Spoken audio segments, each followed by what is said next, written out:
या रब तू मेरी पाना है सो तू है मेरी जान। या रब तू मेरी पाना है सो तू है मेरी जान। खुदावंद दे विच रहंदी है सो तेरा है मकान। खुदावंद दे विच रहंदी है सो तेरा है मकान।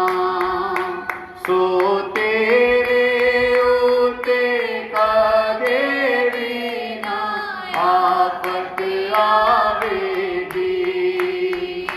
सो तेरे उते कदे भी ना आफत आवेगी। कपाली तेरे डेरे विच ना कदे जावेगी। कपाली तेरे डेरे विच ना कदे जावेगी। या रब तू मेरी पाना है सो तू है मेरी जान। खुदावंद दे विच रहंदी है सो तेरा है मकान। खुदावंद दे विच रहंदी है सो तेरा है मकान। खुदावंद खुदा तेरा शुक्र तेरी तारीफ हो धन्यवाद हो ਅੱਜ ਦੇ ਦਿਨ ਦੇ ਵਾਸਤੇ ਇਸ ਸਮੇਂ ਦੇ ਵਾਸਤੇ ਖੁਦਾਵੰਦ ਆਪਣੀ ਹਜ਼ੂਰੀ ਵਿੱਚ ਫਿਰ ਬਿਠਾਇਆ ਹੈ। ਅਸੀਂ ਤੇਰੇ ਵਚਨ ਨੂੰ ਸੁਣੀਏ ਸਿੱਖੀਏ। ਜਿੰਨੇ ਵੀ ਬੈਠ ਗਏ ਉਹਨਾਂ ਨੂੰ ਤੇਰਾ ਧੰਨਵਾਦ ਹੋ ਪ੍ਰਭੂ। ਹੋਰ ਵੀ ਜਿੰਨੇ ਤੇ ਠਹਿਰਾਇਆ ਹੈ ਤੇਰਾ ਵਚਨ ਸੁਣ ਲੈਣ। ਤੇਰਾ ਪਵਿੱਤਰ ਆਤਮਾ ਹਰ ਇੱਕ ਨੂੰ अपने अपने जगह से इकट्ठे करे खुदा। तेरा दूत रखवाली कर प्रभु और तेरा जलाल जार वचना दे राही खुदावन तेरी महिमा प्रगट हुई। वचना दे राही भी तेरी महिमा प्रगट हो। तीसरे सर चो प्रकाशन करो। तेरा पवित्र आत्मा मदद करे यीशु मसीह नाम में आमीन हालेलुया। सो खुदावन खुदा का शुक्र हो। अपने हैप्पी थोड़े को फोन है फेसबुक चल रही ऑन करके दे। हालेलुया स्तुति हो स्तुति हो स्तुति हो हालेलुया। सो ਅਸੀਂ ਖੁਦਾਵੰਦ ਖੁਦਾ ਦਾ ਧੰਨਵਾਦ ਕਰਦੇ ਹਾਂ ਪ੍ਰਭੂ ਦਾ ਸ਼ੁਕਰ ਕਰਦੇ ਹਾਂ ਕਿ ਅਸੀਂ ਖੁਦਾ ਦੇ ਵਚਨ ਦੇ ਵਿੱਚੋਂ ਸਿੱਖ ਰਹੇ ਹਾਂ ਮਸੀਹ ਦੀ ਦੁਲਹਨ ਦੇ ਵਿਸ਼ੇ ਦੇ ਵਿੱਚ ਔਰ ਬਹੁਤ ਸਾਰੀਆਂ ਗੱਲਾਂ ਅਸੀਂ ਸੁਣੀਆਂ। ਮੇਰਾ ਖਿਆਲ ਅੱਜ 17ਵਾਂ ਐਪੀਸੋਡ ਹੈ 17ਵਾਂ ਪਾਰਟ ਹੈ ਚੱਲ ਰਿਹਾ और काफ़ी एक घंटे का प्रोग्राम चलिया 1 घंटा पौना घंटा। सो ऑन कर रहा ऑन कर दो मेरे हाँ तो मेरी फेसबुक ऑन कर दो हालेलुया। सो के दरम्यान असी काफ़ी गल्लां नूं सुनिया। तो हमने सुना पिछले हिस्से में कि जो रिबका है पहला करैक्टर जो हमने लिया। 5 करैक्टर हैं जिन पर हम मनन करेंगे। पहला है रिबका, दूसरा है अपना रूथ, तीसरा है एस्तर और चौथा अपना सामरी औरत और 5वां है मरियम मगदलीनी हालेलुया। तो यहाँ पे हम लोग देखते हैं हाँ ठीक है आवाज़ बंद कर। तो यहाँ पे हम लोग देख रहे हैं कि जो रिबका के करैक्टर को हमने देखा उसमें से दुल्हन के लिए एक बात निकल के आ रही है कि दुल्हन का जो है जो कलीसिया में मसीह की दुल्हन है जिसको कलीसिया में मसीह की दुल्हन होने का सौभाग्य है। तो रिबका के करैक्टर से हम ये सीखते हैं कि दुल्हन का चुनाव कैसे होता है हालेलुया। तो दुल्हन का चुनाव जो होता है उसके विषय में हमने देखा है कि चुनाव जो है दुल्हन का वो पिता खुद करता है। पिता जो दुल्हन है उसके अंदर काम करता है हालेलुया। क्योंकि पिता को पता है कि ये दुल्हन होने के लायक है हालेलुया। तो चुनाव पिता करता है और फिर आगे उसके जिसके अंदर परमेश्वर चुनाव करता है, काम करता है, उसका जीवन क्या होता है? बदल जाता है। और जीवन बदल जाता है उसका हमें किस प्रकार से पता चलता है? कि उसकी मेहनत के कारण। जब हम उसको मसीह में मेहनत करते हुए देखते हैं तो हमें पता चल जाता है इसका जीवन क्या हो गया है? बदल गया। हालेलुया। फिर वो किसी पर निर्भर होती नहीं है। ये बातें हमने सीखी। और पांचवा हमने देखा था, निर्भर होने के बाद क्या देखा था? किसी पर निर्भर नहीं रहती और स्वार्थी, मेरा ख्याल पांचवा था, स्वार्थी नहीं होती। तो ये सब बातें जो है जब हम सीख रहे हैं तो इसकी एक एक बात को हमने बड़े ध्यान से सीखा है। तो उसके बाद हमने फिर देखा कि ये सब काम जो है पवित्र आत्मा करता है। लूका 24:49 में हमने देखा कि स्वर्ग से सामर्थ ना पाओ तो निकलना नहीं। तो स्वर्ग से सामर्थ पवित्र आत्मा देता है। तो जब पवित्र आत्मा स्वर्ग से सामर्थ देता है तो क्या क्या कुछ करता है जो पवित्र आत्मा आया है? सबसे पहले हम देख रहे थे वो मुझे हर दिन स्वर्ग की सामर्थ देता है। हालेलुया। तो अगर मुझ में से स्वर्ग की सामर्थ प्रकट होनी है तो इसका मतलब है मुझे अपनी सामर्थ को क्या करना पड़ेगा? अपनी सामर्थ का इनकार करना पड़ेगा। हालेलुया। फिर कौन सी सामर्थ से वो चलाएगा? हाँ, हर दिन। हालेलुया। यानी कि स्वर्ग से सामर्थ मुझे हर दिन मिलनी है क्योंकि मैं स्वर्ग का नागरिक हूँ। जब मैं वचन के बीच से पैदा हो गया तो स्वर्ग ने मेरी जिम्मेदारी ले ली है। इसको थोड़ा पता क्या? इको कटा दो, इको सिर्फ इको कटा दो या इको बंद कर दो। वो मुझे हर दिन, हाँ वो मुझे हर दिन, इको बिल्कुल बंद कर दो। हालेलुया। ये कर दो, इको तो छेड़ने नहीं, बिल्कुल बंद कर देना पूरा।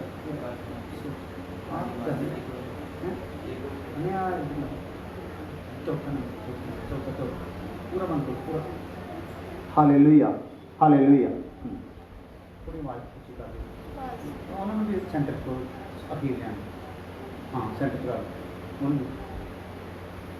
हालेलुया। ठीक है। हालेलुया। वो मुझे हर दिन स्वर्ग की सामर्थ देता है। नंबर 2, हर दिन मेरी आत्मा की मलिनता को क्या करता है? धोता है। तो अगर हर दिन धोता है तो इसका मतलब है कि मलिनता हर दिन ही आती है। हालेलुया। जैसे हम लोग शारीरिक तौर पर हर रोज नहाते हैं तो इसका मतलब मैल हर रोज आती है। हालेलुया। संसार में प्रदूषण के कारण जो होता है, हवाओं के कारण क्या होता है? मैल आती है शरीर पर। तो हमें क्या करना पड़ता है? हर दिन नहाना पड़ता है। हालेलुया। तो वो हर दिन मुझे स्वर्ग से सामर्थ देता है। हर दिन क्या करता है? मेरी मलिनता को धोता है। हालेलुया। इसलिए अगर मलिनता कोई आ जाती है तो उसमें घबराने की जरूरत नहीं है। उस मलिनता के कारण शर्मिंदे होकर अपने घर में बैठने की जरूरत नहीं है। हालेलुया। अगर आपको मैं मैला हो गया, नहीं अभी मैं जाऊंगा तो पानी भी मैला हो जाएगा। हालेलुया। तो बाद में साबुन भी मैला हो जाएगा। हालेलुया। तो साबुन से पानी का काम क्या है? आपको निखारना है। हालेलुया। वचन का, पवित्र आत्मा का काम क्या है? हमें निखारना है, हमें धोना है। इसलिए जो भी मैल आ गई है, अगर हम धोने के लिए तैयार हैं, धुलने के लिए तैयार है, तो इसका मतलब मेरे अंदर क्या काम कर रहा है? हालेलुया। मेरे अंदर एक मन काम कर रहा है कि मैं शुद्ध होना चाहूँ। हालेलुया। तो ये शुद्धिकरण जो है रोज, हर रोज चलता है। हर दिन मेरी आत्मा की मलिनता को धोता है। तीसरा, मुझे हर दिन सच्चाई के मार्ग पर चलाता है। हालेलुया। तो देखते हैं ना, जब हम वचन को गहराई से सीखते हैं तो झूठ बोलने का जब कोई सिस्टम आता है तो हमारे अंदर एक दलेरी होती है, मैंने झूठ बोलना नहीं है। तो कई बार इस प्रकार होती है, कई बार तो हम पूरा खरा ही झूठ बोलते हैं, तो कई बार आधा झूठ बोलते हैं, आधा सच बोलते हैं। हालेलुया। तो उससे पता चल जाता है कितना मैंने वचन को अंदर जड़ पकड़ लिया। जितनी जड़ पकड़ते जाओगे उतना ही आप सच खुलकर बोलते जाओगे। लेकिन इसके लिए मदद कौन करेगा? मुझे हर दिन कौन मदद करेगा? पवित्र आत्मा सच्चाई के मार्ग पर चलने में मेरी मदद करेगा या मुझे चलाता है। हालेलुया।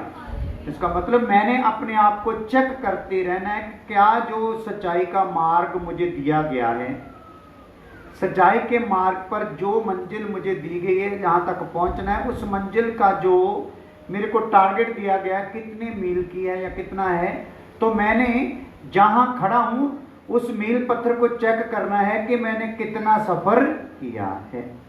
हालेलुया। वो मील पत्थर क्या करेगा? वो झूठ बोलेगा नहीं, मापदंड झूठ बोलेगा नहीं। हालेलुया। तो उस मील पत्थर को भी कौन प्रकाशित करेगा? परमेश्वर का वचन। ये शीशा आईना जो बनकर आपको दिखाता है, वो दिखता। आप वचन से ईमानदारी से अपने आप को वचन के सामने रख दो, वचन आपको आपकी हालत बता देगा। हालेलुया। तो इसलिए क्या करता है? वो हर रोज सच्चाई के मार्ग पर मेरी क्या करता है? मदद करता है या मुझे चलाता है। तो चौथी बात, मुझे हर दिन आने वाली बातें क्या करता है? बताता है। हालेलुया। तो यहाँ पे कुछ खतरा है। वो मुझे हर दिन आने वाली बातें क्या करता है? बताता है। किसको बताएगा? जो ऊपर 3 कदम क्या करेगा? पवित्र आत्मा के हाथ में अपने आप को समर्पित रखेगा। उसको जरूर क्या करेगा? पवित्र आत्मा हर दिन उसे आने वाली बातें क्या करेगा? बताएगा। क्या होने वाला है मेरे जीवन में, मेरे झुंड में। हालेलुया। या कोई भी किसी भी बात में, वो जो मेरी मुक्ति से संबंधित है, ताल्लुक रखती है, वो बातें मुझे क्या करेगा? हर दिन बताएगा आने वाली बातें। क्योंकि यीशु मसीह ने कहा है, जो मददगार मैं तुझे दूंगा वो तुम्हें आने वाली बातों से क्या करेगा? वाकिफ कराएगा। हालेलुया। तो 5वीं बात, वो मुझे सब कुछ सिखाता है।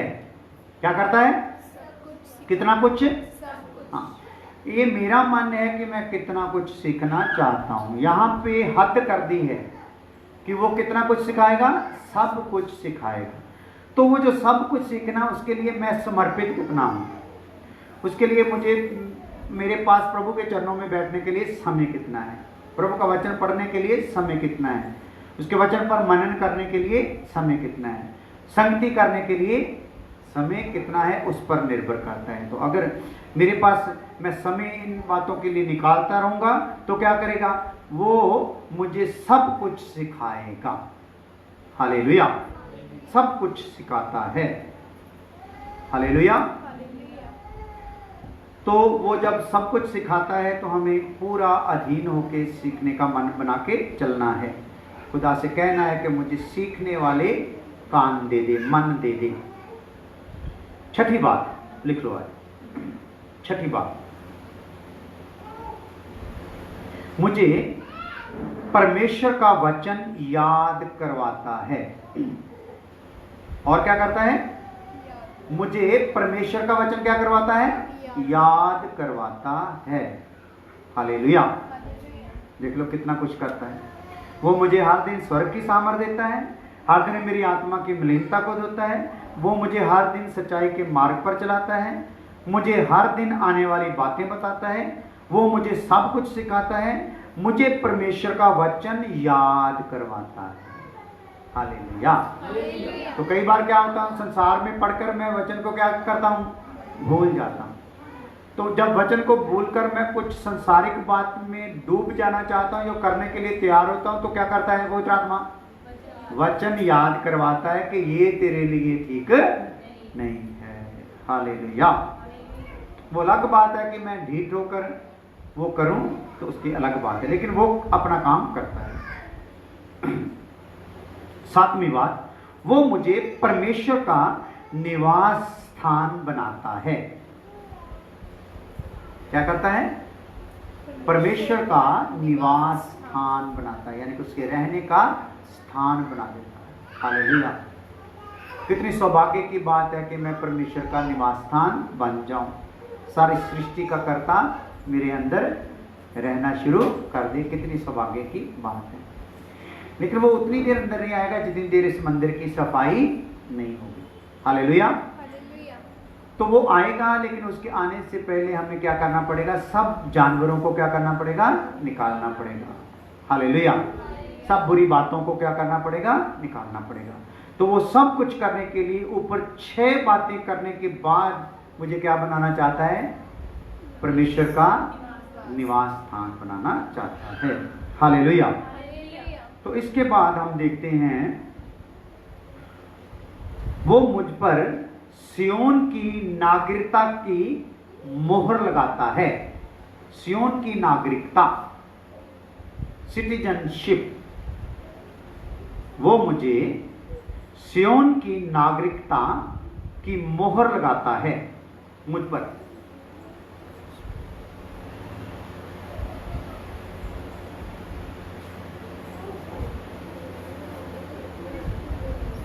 निवास स्थान नहीं बनाता अपना, साथ में क्या करता है? हालेलुया।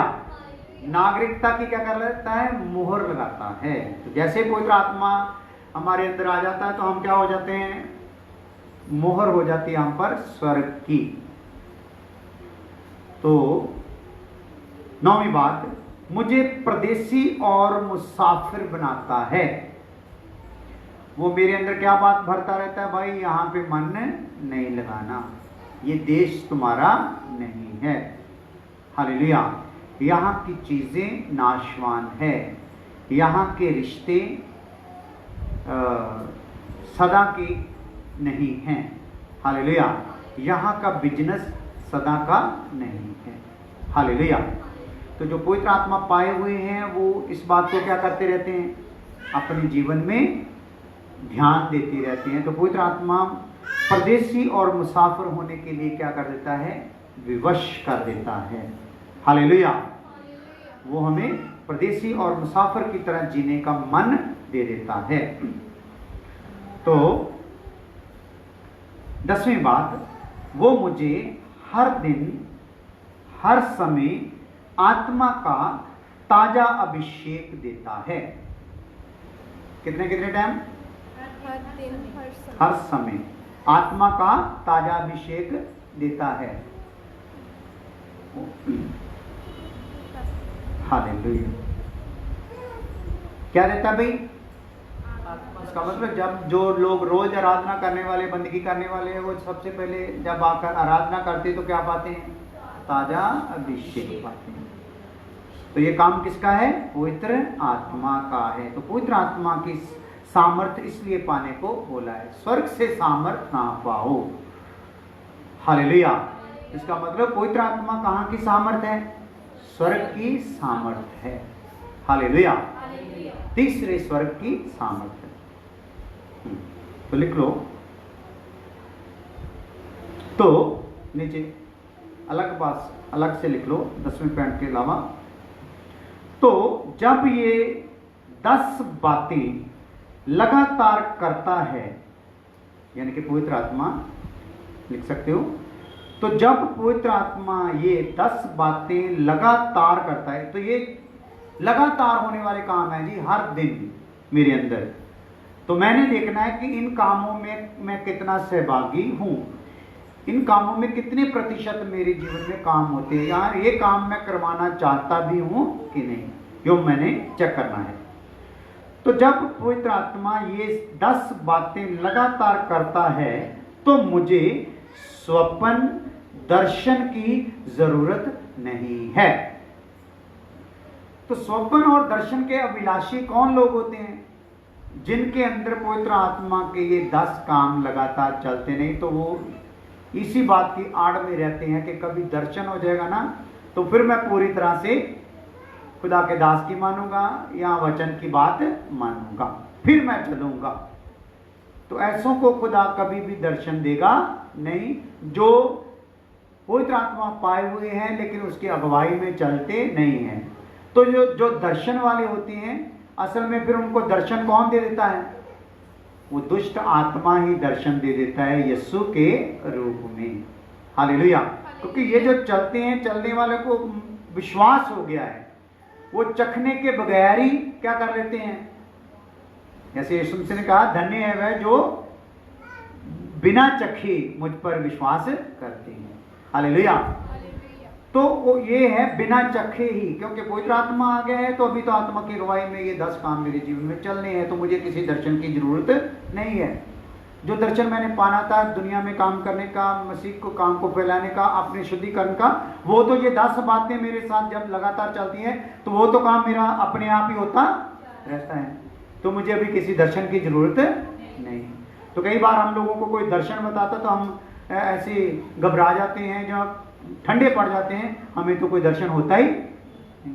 लेकिन अगर हम में ये 10 बातें होती हैं तो हमें दर्शन की कोई जरूरत नहीं है। हालेलुया। उसके बावजूद भी अगर कोई खुदा दर्शन दे दे तो उसमें हमें कोई इतराज नहीं है। हालेलुया। तो मत्ती 4 का 18-19 भी पढ़ते हैं।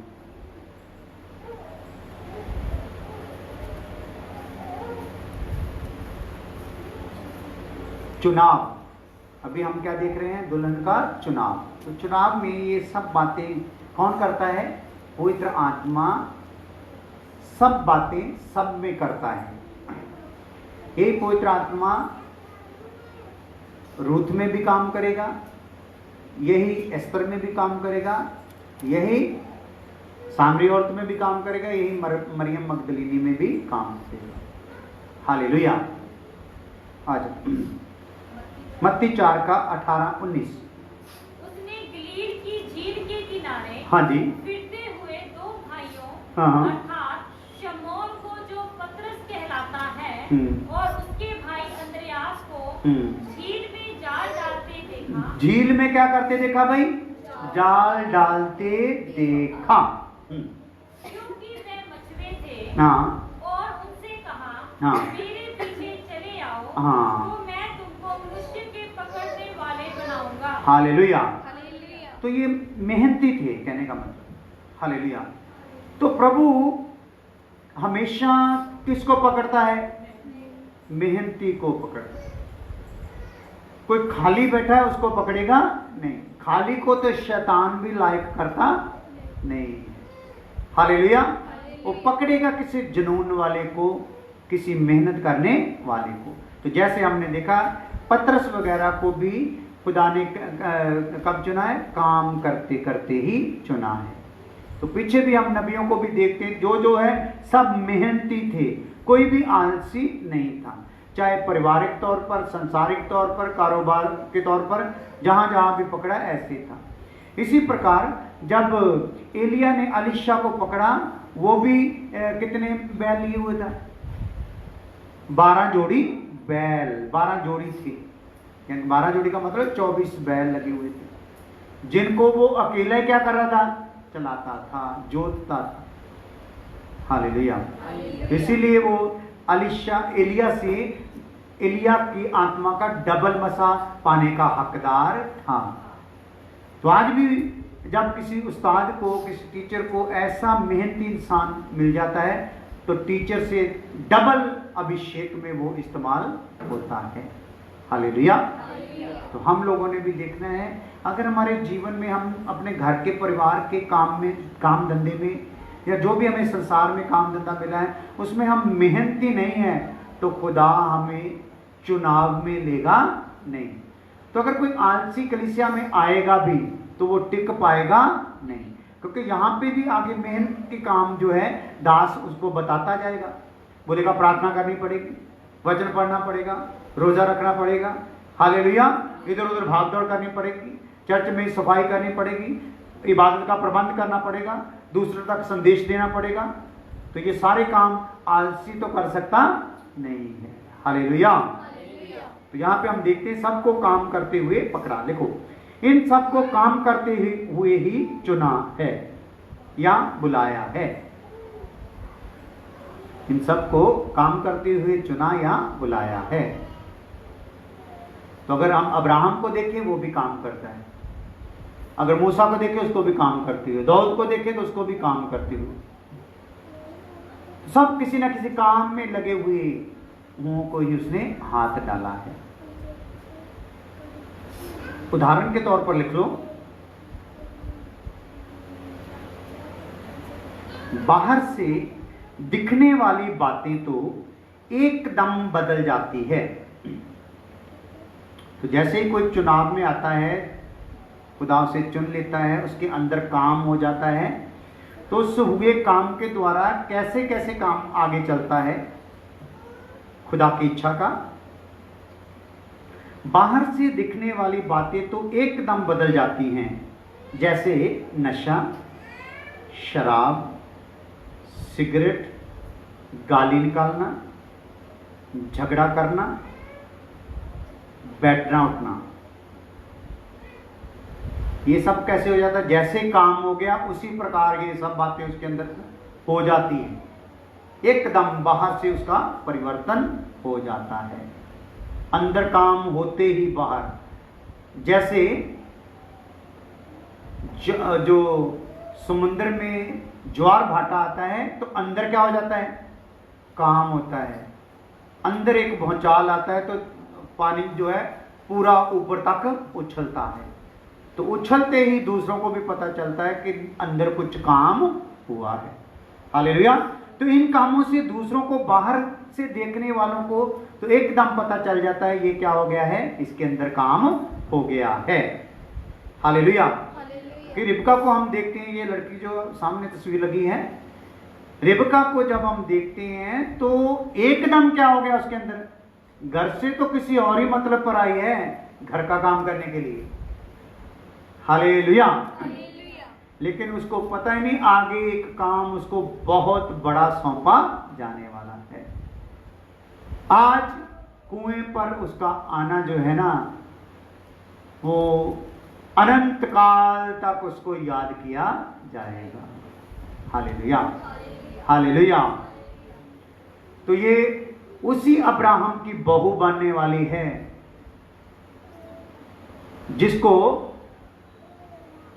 जिसके नाम पर एक स्थान का नाम रखा हुआ है। यहाँ पे धर्मी लोग आराम करते हैं, उनकी आत्माएं आराम करती हैं। अब्राहम की गोद, उसी की बहू बनने जा रही है। Hallelujah, hallelujah. तो मेहनती लड़कियां जो होती हैं, घर में भी कामयाब हैं और बाहर भी कामयाब हैं। हालेलुया। इसलिए इस प्रकार से हम लोगों ने क्या करना है? मेहनत करने वाले होना है, आलसी होना नहीं है। तो बाहर से काम तो एकदम दिखाई देता है, जैसे हमने ये पढ़ा है। बाकी अंदर का काम, जो अंदर काम है, बाहर शरीर में काम है, अंदर आत्मा और प्राण में काम है। उसके लिए आपने नर्वस नहीं होना, उसके लिए आपको हौसला देने के लिए बात बताते हैं। हालेलुया।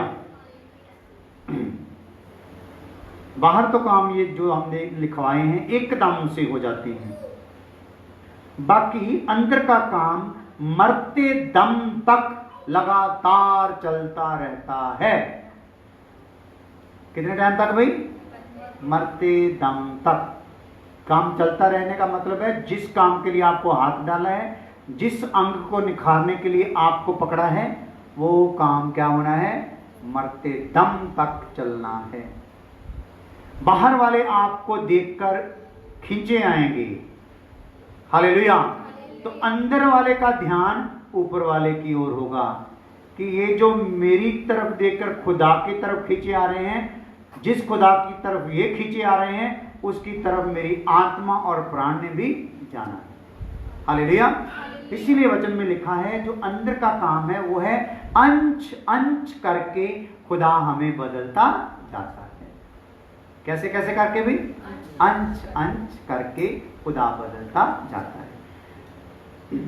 निचोड़, निचोड़ हिंदी में क्या लिखेंगे भी? सारांश, सारांश है ना। हालेलुया। तो सारांश है या निचोड़ इसका ये हुआ। तो क्या ये चुनाव के 5 चिन्ह हमारे अंदर पॉजिटिव हैं या नेगेटिव हैं? कितने चिन्ह? 5 चिन्ह चुनाव की। हमारे अंदर क्या है, पॉजिटिव है या नेगेटिव है, ये किसने ध्यान करना है, हमने खुद ध्यान करना है। पॉजिटिव का मतलब हरकत में, नेगेटिव का मतलब मुरझाए पड़े हैं, सोए पड़े हैं या अभी जागे नहीं। हमारे अंदर वो एक दलेरी आई नहीं है तो हम दुल्हन में ही, हालेलुया, लेकिन अभी तक हमारे अंदर वो जोश आया नहीं। तो वो जोश आने के लिए आज खुदा आपके पास ये संदेश पहुंचा रहा है कि रिबका का कैरेक्टर समझ लो, जान लो। अगर उसको जान गए तो आप अपने चुनाव को भी जान लोगे, आप चुने हुए हो कि नहीं। हालेलुया। वो 5 बातें जो पॉजिटिव या नेगेटिव हैं जो हमने रिबका के कैरेक्टर से सीखी, वो क्या थी? चुनाव परमेश्वर करता है, चुनाव होते ही मन बदल जाता है और मेहनत करने के लिए और आत्मिक मेहनत शुरू हो जाती है और किसी पर निर्भर होते नहीं है। यहां पे मैं जोर देना चाहता हूं बार बार, अभी भी हम लोग किसी पर निर्भर ना हो। हालेलुया। कलीसिया में अगर कोई सही नमूना नहीं देता तो हमें नर्वस होने की जरूरत नहीं। हालेलुया। हो सकता है आप अपने सही नमूने में टिके रहो तो वो शर्मिंदा होकर क्या होगा, वो भी आ जाएगा। तो हम तो पहले ही किसी पर निर्भर रहते हैं, वो अगर थोड़ा सा गिर गया तो मैं उससे भी ज्यादा गिरूंगा। हालेलुया। आज कलीसिया में ये बात चल रही है, तो इसके लिए कलीसिया में वो जोश पाया जाता नहीं। तो किसी की ओर नहीं देखना, क्योंकि वचन बोलता है मसीह की ओर देखते रहो जो सिद्ध और संपूर्ण करने वाला है। हालेलुया। तो निर्भर नहीं होती और निस्वार्थ होती है, बिना स्वार्थ काम करने वाले। आप कुछ भी करो, हालेलुया, आपके दास आपको डांटे, फजूल ही डांटे, नर्वस होने की जरूरत नहीं। हालेलुया। तो कई जगह पे कई लोग दास के पास सेवा में आते हैं, चाहे दास के घर में, दास के चर्च में, दास की सेवकाई में हाथ बढ़ाते हैं, तो उनके अंदर कुछ स्वार्थ होता है, कोई अपना स्वार्थ लेकर काम कर रहे होते हैं। हालेलुया। तो जो स्वार्थ कर लेकर काम कर रहे होते हैं उनका स्वार्थ तो पूरा हो जाता है, लेकिन दुल्हन का काम पूरा होता नहीं। इसलिए स्वार्थ नहीं रखना, किसी पर निर्भर नहीं होना। आपने ये देखना है मेरे लिए आज के दिन प्रभु की आज्ञा क्या है। हालेलुया। वो आज्ञा चाहे किसी भी प्रकार से खुदा के काम से रिलेटेड होनी चाहिए, तो मैं उसको करने के लिए क्या हूं, तैयार हूं। हालेलुया। तो आइए आज दूसरे कैरेक्टर को शुरू करते हैं, फिर हम कल उसी पर आएंगे। तो ये तस्वीर कल बदल जाएगी। आज यहाँ पे रिबका है, कल कौन होगी, रूथ होगी। हालेलुया। हालेलुया। तो समझ लो आईब्रो का काम हो गया। हालेलुया। तो अभी कान जो हैं, कान तैयार किए जाएंगे, कानों की सजावट की जाएगी, कानों का श्रृंगार किया जाएगा रूथ को जब हम देखेंगे। हालेलुया। इसमें आप लोगों ने देखना है आप कितने समर्पित हैं। यहाँ तक इसका आईब्रो या आईज का काम जो है वो किस प्रकार से हुआ, कितना डीप हुआ, क्या आप उतना डीप चाहते हैं? क्योंकि कल अगर खुदा चाहेगा, अगर मुझे याद करवा दिया आपने, तो मैं कल एक जो ब्राइडल तैयार होती है उसका 5 मिनट का क्लिप पहले दिखाऊंगा कि वो जो तैयार होती है ना, तो उसको तैयारी में जब खूबसूरत लगती, सब वाह वाह करते हैं तो वो भी खुश होती है, लेकिन जिस टाइम में उसकी तैयारी चल रही होती है ना, उस टाइम उसको कितना कष्ट से गुजरना पड़ता है वो भी हम देखेंगे। हालेलुया। हालेलुया। तो वाह वाह ऐसे नहीं हो जाएगी। हालेलुया। आंख का काम कितना नाजुक है, किस प्रकार से आंख पर वो जो एक्स्ट्रा बाल लगा दिए जाते हैं, तो आंख के अंदर जो आई शेड बना दिए जाते हैं। हालेलुया। तो उसके फेस के अनुसार जो उसका आईब्रो किया जाता है, हालेलुया, तो सब काम कितना कड़वा है, कितना कठिन है, वो सब पहले हम देख लेंगे। आप लोग जानते तो हो, लेकिन आज कल जब आप उस वीडियो को देखोगे तो और गंभीर हो जाओगे इस मामले में, हालेलुया, क्योंकि वो शारीरिक तौर पर है। हमारा कहाँ पे होना है? वो शरीर का आंख तैयार की जा रही है, हमारी कौन सी होनी है? आत्मिक आंख, हालेलुया। इसका मतलब आंख जब तैयार होती तो आंख पहले क्या की जाती है? अच्छे से धोई जाती है, नहाकर आती है ना दुल्हन, हालेलुया, अच्छे से धोई जाती है। फिर पार्लर वाले भी क्या करते हैं? अच्छे से पहले सफाई करते हैं, फिर उसके ऊपर अपना प्रोग्राम शुरू करते हैं, हालेलुया। तो आइए रूथ की तरफ बढ़ते हैं। कल रूथ की तस्वीर यहाँ पे होगी, तो आज इसी से काम चला लो, क्योंकि पीछे हमें डिस्टर्ब होना पड़ेगा। तो हमारे जो सेट मेकर हैं वो सारा काम करेंगे, हालेलुया। तो आ जाओ, कुछ बातें इसके लिए अभी इसी से रिलेटेड लिख लो। तो आज तो मेरे ख्याल दुल्हन का दूसरा जो कैरेक्टर है उसका नाम ही खाली लिखाया जाएगा मेरे ख्याल में, इसका थोड़ा सा और लिख लो। दुल्हन परमेश्वर की वो योजना है, दुल्हन परमेश्वर की वो योजना है जिसके लिए परमेश्वर ने सब कुछ रचा है। तो ये परमेश्वर की कोई मामूली सी योजना नहीं, हालेलुया। तो संसार किस प्रकार करवट बदलता है, संसार का किस प्रकार रंग ढंग बदलता जाता है, फैशन रीति रिवाज बदलते जाते हैं, आकाश में कुछ घटनाएं घटती रहती हैं, समुद्र में कुछ घटनाएं घटती रहती हैं जब से ये बनाए गए हैं। तो उन सब का घटना और संसार में परिवर्तन होते जाना, नई नई उपज होती जानी, नए नए खोजें सामने आती जानी, इन सब का संबंध किससे है? दुल्हन से, हालेलुया।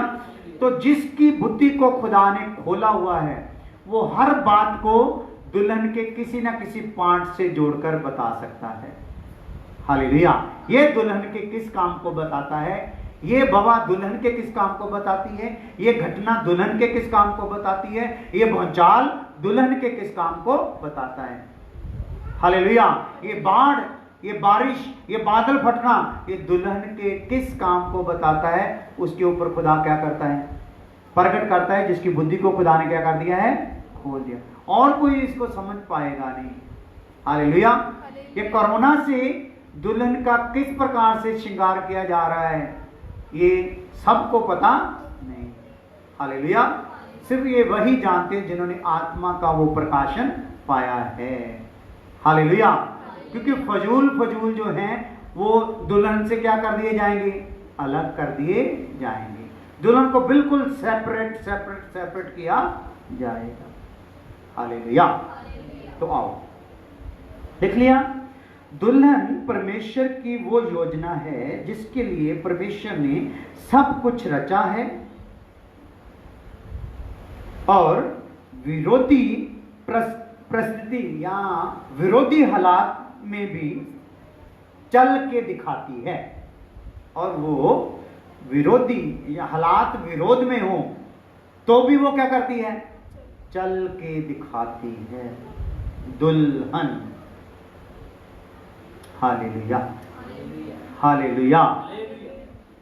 क्या करके दिखाती है? विरोधी हालात में भी चल के दिखाती है, हालेलुया।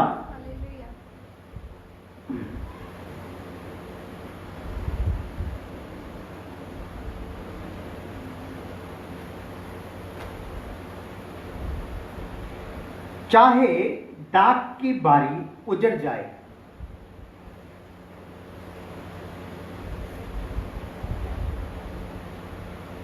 अंजीर फल ना दे,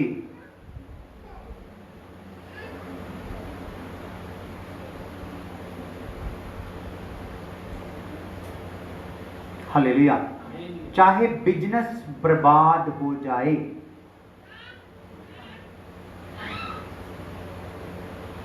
दुल्हन प्रभु में खुश रहती है, हालेलुया।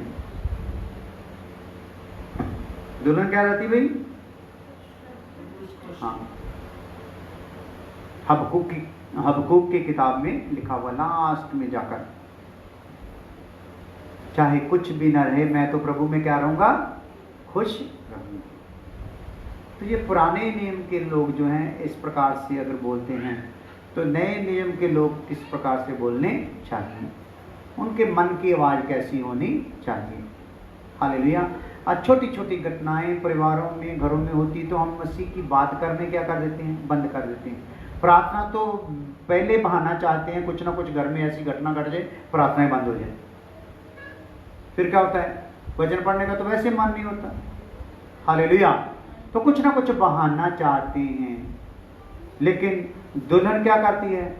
दुल्हन कहती है कुछ भी हो जाए मैं तो अपने दूल्हे के साथ क्या रहूंगी?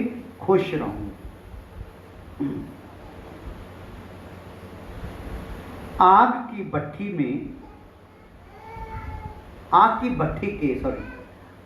भट्टी के बावजूद भी राजा को चैलेंज करती है।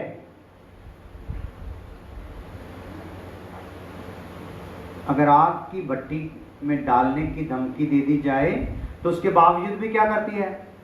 राजा को चैलेंज करती है, मैं तो जाऊंगी। हालेलुया।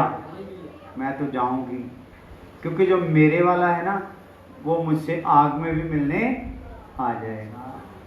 हालेलुया।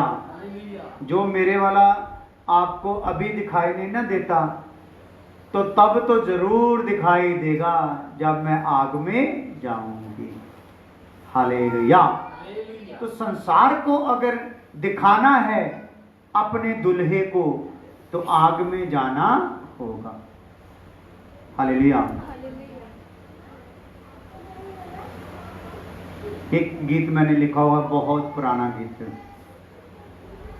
बहुत देर पहले लिखा था, गाया कम है। ताज जलाली चाहता है तो कांटों पे भी चलना होगा, नूरे इलाही चाहता है तो आग में भी जलना होगा। हालेलुया। अगर इलाही नूर चाहता है, जलाल चाहता है, प्रकाश चाहता है, तो आग में भी क्या होना होगा? जलना होगा। हालेलुया।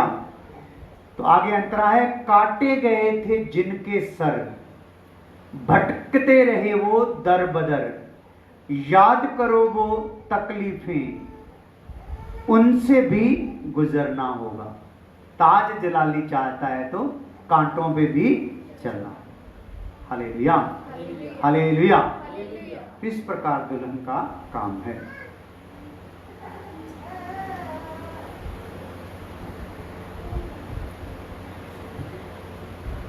क्यों?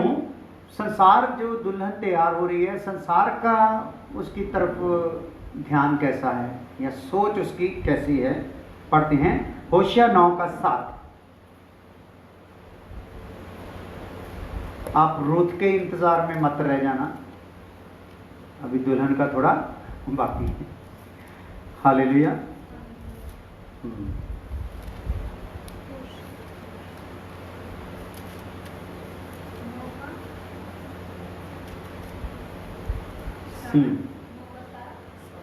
होशिया 9:7।